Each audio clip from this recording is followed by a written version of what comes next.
As I've been thinking a little bit more about this pandemic that we're finding ourselves in, I started to think about what happens after the pandemic, and I think one of the things is the political ramifications of what's actually happening. And I think there's some things that are really interesting that are going on.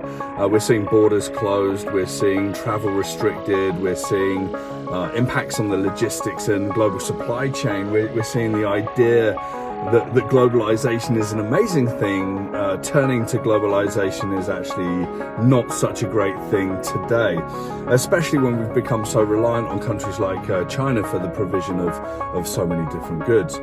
We have to be careful as we come out of this in the next 3 to 4 months. I hope it's that short. We have to be careful that the ongoing nationalist, protectionist agenda that's being put out there by so many politicians about, you know, keeping things only from our country and people only from our country and immigration and all these things don't suddenly get highly politicized and hijacked in terms of what this pandemic is and how it was spread and how the world is actually going to change. Because really, we still have to have open borders, we still have to have international trade, we still need to have international relations, we still need to love everyone out there and really accept that, you know, people from all over the world have got a valuable contribution to what humanity is.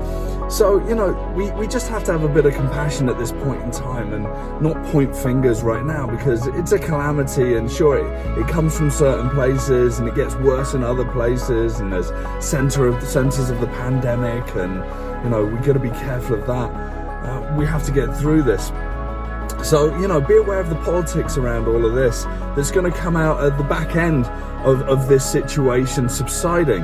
And I think that any politician that takes advantage of the fear, the worry, and the stories that are going to come out of this for their own good needs to be really questioned. So be compassionate, be kind, understand we're in this together globally, and understand that these things have happened before and they've been absolutely devastating to the world. We are stepping up, and I actually truly believe that humanity's gonna do well out the back end of this, even though there's going to be casualties and there's going to be a change somewhat in how we operate in the world. But, you know, let's not make it politicized. Let's not have this as a story that becomes weaponized in a parliamentary or a senate or any kind of other political platform. And let's really work out what we need to do together as a world, because, you know, globalization can be a really positive thing for us. Nationalism has always been a negative thing.